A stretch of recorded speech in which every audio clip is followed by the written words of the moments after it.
പാറ്റേണിലെ ആദ്യ ന്യൂനമർദ്ദം രൂപപ്പെടുന്നു. അടുത്ത 48 മണിക്കൂറിനുള്ളിൽ ബംഗാൾ ഉൾക്കടലിൽ ന്യൂനമർദ്ദം രൂപപ്പെടും. മത്സ്യത്തൊഴിലാളികൾക്ക് ജാഗ്രതാ നിർദ്ദേശം ഇന്നും നാളെയും. ആൻഡമാൻ കടൽ, തെക്ക് കിഴക്കൻ ബംഗാൾ ഉൾക്കടൽ, അതിനോട് ചേർന്ന മധ്യ ബംഗാൾ ഉൾക്കടൽ എന്നിവിടങ്ങളിൽ മണിക്കൂറിൽ 55 കിലോമീറ്റർ വരെ വേഗതയിൽ കാറ്റിന് സാധ്യത. വരുന്ന ചൊവ്വ, ബുധൻ, വ്യാഴം ദിവസങ്ങളിൽ ആൻഡമാൻ കടൽ, അതിനോട് ചേർന്ന തെക്ക് കിഴക്കൻ ബംഗാൾ ഉൾക്കടൽ, മധ്യകിഴക്കൻ ബംഗാൾ ഉൾക്കടൽ എന്നിവിടങ്ങളിലും മണിക്കൂറിൽ 55 കിലോമീറ്റർ വരെ വേഗതയിൽ കാറ്റിന് സാധ്യത. മേൽപ്പറഞ്ഞ സ്ഥലങ്ങളിൽ മത്സ്യത്തൊഴിലാളികൾ മത്സ്യബന്ധനത്തിന് പോകരുതെന്ന് കാലാവസ്ഥാ വകുപ്പ് അറിയിച്ചു. വരും മണിക്കൂറിൽ കേരളത്തിലെ ആലപ്പുഴ ജില്ലയിൽ ശക്തമായ മഴയ്ക്കും മണിക്കൂറിൽ 40 കിലോമീറ്റർ വരെ വേഗതയിൽ കാറ്റിനും സാധ്യത.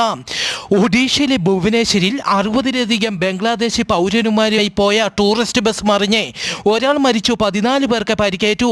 ഡ്രൈവർ ഉറങ്ങിപ്പോയതാണ് ബസ് അപകടത്തിന് കാരണമെന്ന് റിപ്പോർട്ടുകൾ.